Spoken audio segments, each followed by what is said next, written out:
Well, good morning and welcome to the fourth session. It would have been the fifth session, but today is the fourth session of the CIO webinar series, Client Network Engineering Services.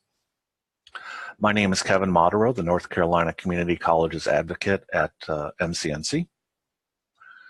Before we get started, a little bit of housekeeping. Last week's session, NCREN Security Services, has been rescheduled for January 4th. So you'll want to mark your calendars for that. We have today a topic of client network engineering services. This would have been the fifth session. Security services would have been the fourth. And I know that that change did not get out to everyone in our group here. So I'm working on ways that we can better communicate that. I think in the future I'll have a slide like this showing when there's been a schedule change, and that way everybody who did or didn't get the email can see the slide and adjust their day accordingly so we don't inconvenience anyone when that happens. So as I said, today is client network engineering, topic near and dear to my heart because until this past summer, I was a senior client network engineer at MCNC for 8 years. These are the kinds of activities I was involved in.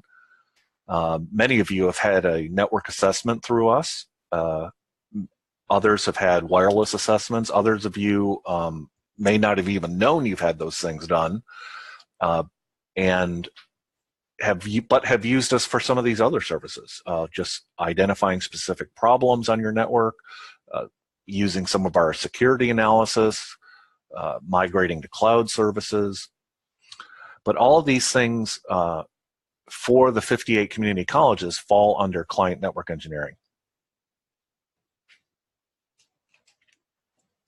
So where does it come from?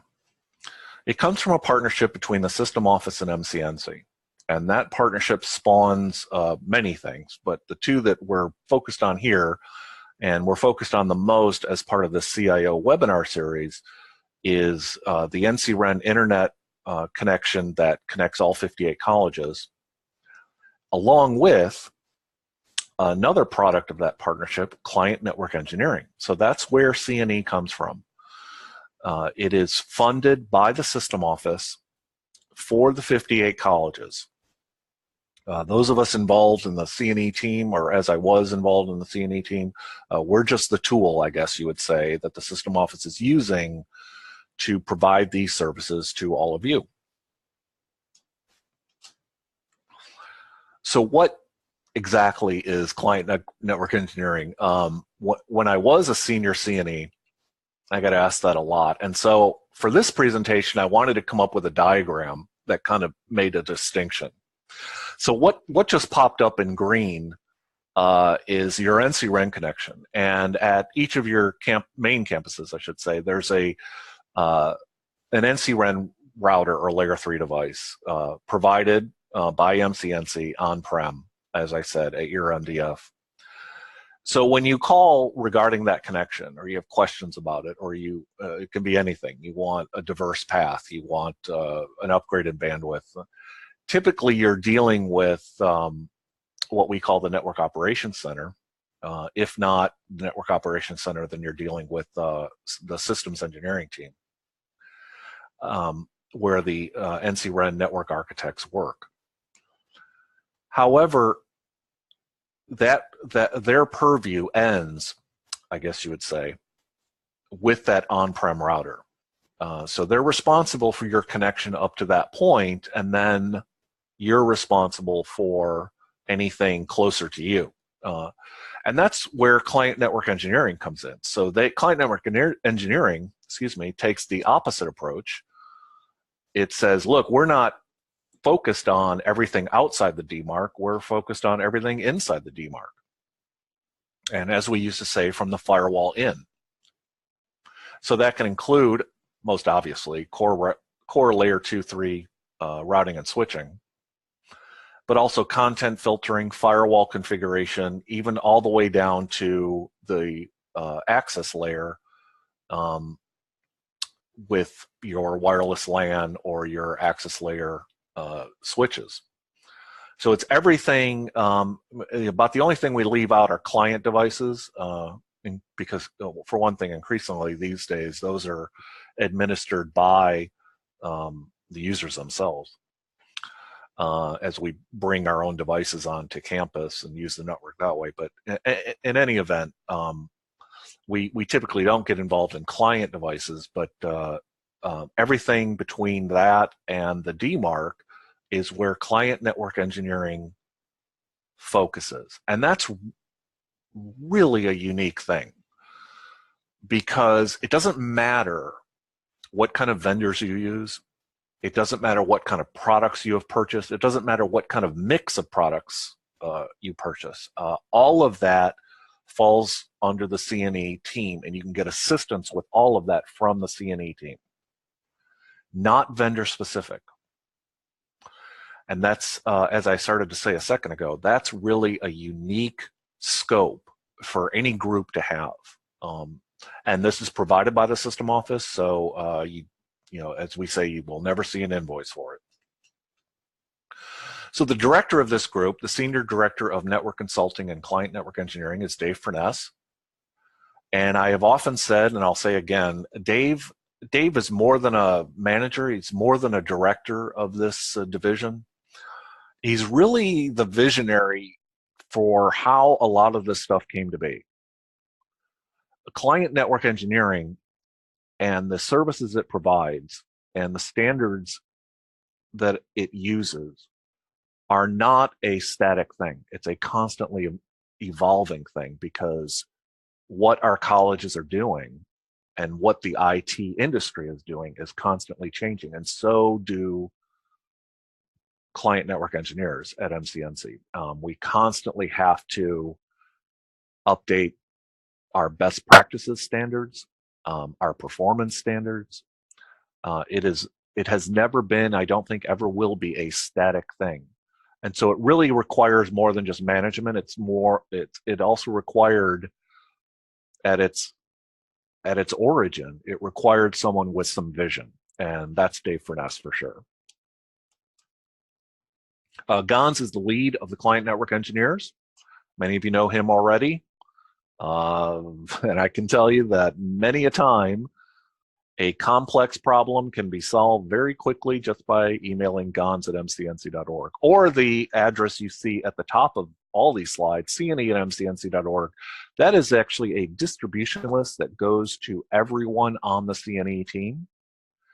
The reason we have that is so often one of our engineers is working in the field.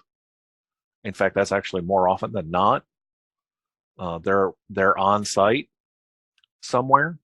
But we want to make sure that regardless, your inquiry, your question, your issue gets to someone. And so CNE@mcnc.org is a distribution list that reaches all of us. And funny thing, it still reaches me, even though I've been the community college's advocate for the last 5 months or so. So here's a glance at some of the things that have been done. And this is actually an old slide. I could update this with any number of projects because they are forever ongoing. But cloud migrations and wireless site analysis, site surveys would be a better way to put it. These are things that the CNE group are constantly doing, and they are available to all 58 colleges. And it's the success stories obviously are not limited to this. When we say we've done cloud migrations, we've done dozens of them, not just Google Apps, but Office 365. We have done numerous wireless site surveys. We use a product called AirMagnet. We have even worked with AirMagnet to alter the way their data is processed, because we have found ways to improve that product. And these things are, as I said, are ongoing. But it all starts, I should say, with a network health assessment. If nothing else, the network health assessment is a great way for the CNE group to become familiar with your campus LAN. And what the NHA entails looks like this slide. That's actually the table of contents from one of my reports. They all follow this structure. And this basic structure was the same probably 7-8 years ago when I started doing network health assessments. But what's on the inside has evolved quite a bit, particularly as you see in section 4, you don't just get a collection of data about your network or a collection of problems about your network. You actually get recommendations line by line and prioritized as critical, high, medium, and low. Those recommendations are based on best practices. And so when I say that the content of the NHA is constantly evolving, it's because the identification of those best practices is constantly evolving. Industry standards change. The products being deployed also change. The students on our campuses and the services we provide to them are changing. And so the best practices, and I put that in air quotes, has to evolve along with that. And so if you compared an NHA you had done for your college today with one you had done 8 or 9 years ago, perhaps the basic structure of the report would look the same, but a lot of evolution has taken place in the content. A wireless NHA is similar, but it goes into a much deeper dive of your wireless network. The regular network health assessment report we just talked about on the previous slide, it will look at your wireless deployment, but it looks at it from what I would say is 30,000 feet. It's looking at the configurations of your controllers. It's looking at the configurations perhaps of your individual APs. It's looking at your inventory. How many APs, how many radio interfaces do you have per a typical client utilization level? And is that adequate according to best standards? But it doesn't do the deep dive into the actual end user experience. And that's what the wireless NHA does.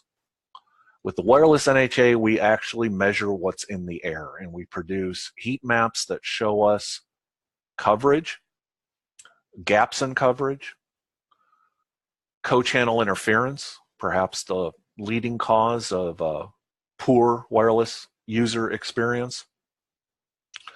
All these things can only be accomplished in an in-depth and accurate way by doing a site survey.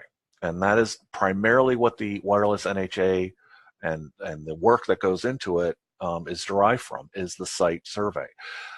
Lots of statistics are provided by the vendors and passed through the controller and the dashboard that you get in your web browser that's connected to the controller. But that is very often not a true measurement of the end user experience. And only a walkthrough, only a site survey can give us that granular analysis of what's in the air on our campuses, in our various buildings, what's causing interference, and issues such as that. And I think it's for this reason, or these reasons, that the wireless NHA is so popular among all of you that it's actually created a backlog. And we have to look for ways to get more people doing this, or at least collecting the data. The analysis itself is fairly straightforward, but collecting data, particularly when large buildings and multiple buildings are involved, is a labor-intensive process. It has created a bit of a backlog, but at the same time, it tells us that we're doing the right kind of thing. So other services that CNE provides to all of you: security analysis. So I wasn't sure how to come up with a graphic for that, so I took a screenshot of one of the Nessus scans I did as part of a network assessment. Nessus scans are available to you both inside and outside your firewall. So your non-routable local IPs, but also your exposed public IPs. And other forms of security analysis are available as well. So access control list analysis, firewall analysis, firewall comparison to best practice. We use a commercial product for that. And that too gives you step-by-step recommendations to improve or harden that firewall. These are all things that are provided by the system office to the 58 colleges. Now, what about that session on January 4th we have upcoming on security services? That's going to talk about services outside that partnership between MCNC and the system office. That's going to talk about services that are optional. For example, content filtering would be one of them. At MCNC, we have available to you 2 levels of content filtering. Now, content filtering is not something that's has always been very popular at our colleges, but we are starting to hear rumblings about it.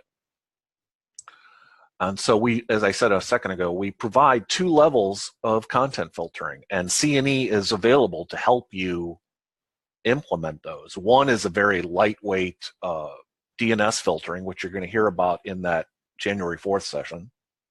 And I say it's lightweight because it's very easily deployed. You don't have to touch any clients. But we also offer a heavy footprint content filtering service called Zscaler. We actually have the Zscaler clusters in our NCREN cloud. And we have worked with that product for years. And we jokingly, only half jokingly, make note of the fact that sometimes Zscaler asks us questions about Zscaler because we have so much experience with it. Zscaler is a heavy footprint. You may have to deploy a configuration to your clients, but it is a much more robust content filtering service. So all of these things are available to the colleges, the content filtering being examples of services outside what's paid for by the system office, but nevertheless available to each of you. Design support is another area that client network engineering assists the colleges with continuously. So there's design issues outside the firewall, outside the DMARC, that our system architect group and our network operations center assist you with, and you've probably already had experience with that, whether that's a DR site, a secondary path, connecting a new satellite campus. Typically, you initiate that process with an email to me, and that's handled by that group that covers the green box from the previous slide. But there are all kinds of design issues inside the DMARC that are not really supported by any other group. A vendor is going to be focused on what the vendor sold you. And any design issues or shortcomings from a vendor's point of view is always going to be some other product you have on your network causing the shortcoming. Client network engineering is not allowed to take that approach. We are vendor neutral, and we have to remain vendor neutral because all of you purchase and deploy a variety of different products, which is fine, and sometimes mix and mingle products from various vendors, which again is fine. And however, it's very difficult to get support when you have a deployment like that. My experience, and probably yours as well, vendors tend to point fingers at one another. Client network engineering can't do that. It's client network engineering is a group that we used to jokingly say we're not allowed to say no. So design support inside the DMARC, regardless of your vendor preferences, is available to all of you through CNE. And lastly, and this is one we mentioned briefly before, increasingly we are helping colleges migrate services to the cloud. When I started, we were migrating colleges from things like NetWare to Active Directory.